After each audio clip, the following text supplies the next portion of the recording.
Je suis dans l'espace, dans un vaisseau. Je souris en apercevant la Terre par la fenêtre, toujours aussi belle, avec ses couleurs et ce bleu notamment. Je suis avec un compagnon d'infortune.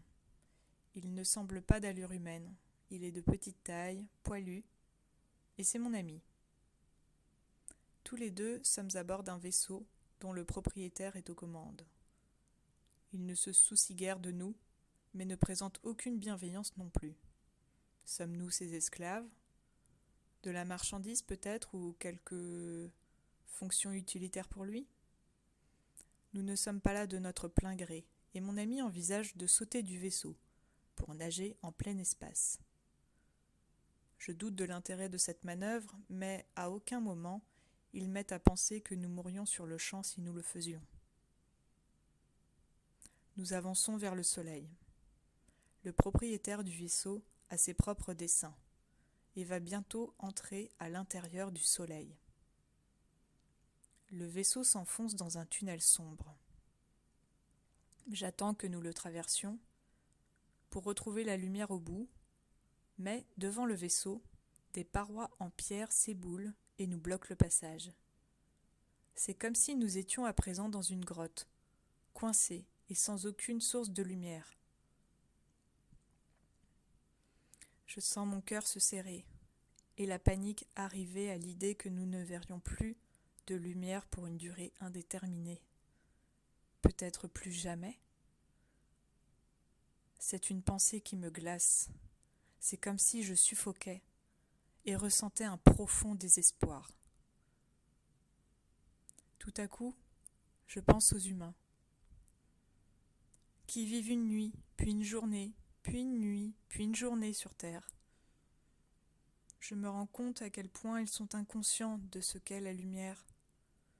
Peuvent-ils seulement imaginer vivre dans la pénombre, sans les rayons du soleil ni la réflexion de la lune? Un noir total? Même apercevoir ces petits points lumineux des étoiles est un réconfort et fait sentir la vastitude du ciel. Imaginez seulement un instant que vous plongez dans une nuit éternelle. Sans lumière qui nous éclaire nous-mêmes, notre environnement, sans cette chaleur qui nous enveloppe comme une présence légère et réconfortante, sans rayon qui nourrit les cellules de tous les êtres vivants, sans cet amour inconditionnel envoyé à la Terre et ses habitants. Imaginez l'impact sur la physiologie, sur le moral. Je pense au milieu spirituel sur Terre qui parle de la lumière, d'envoyer de la lumière à un être. Je réalise alors, comme c'est beau, de porter cette intention envers quelqu'un.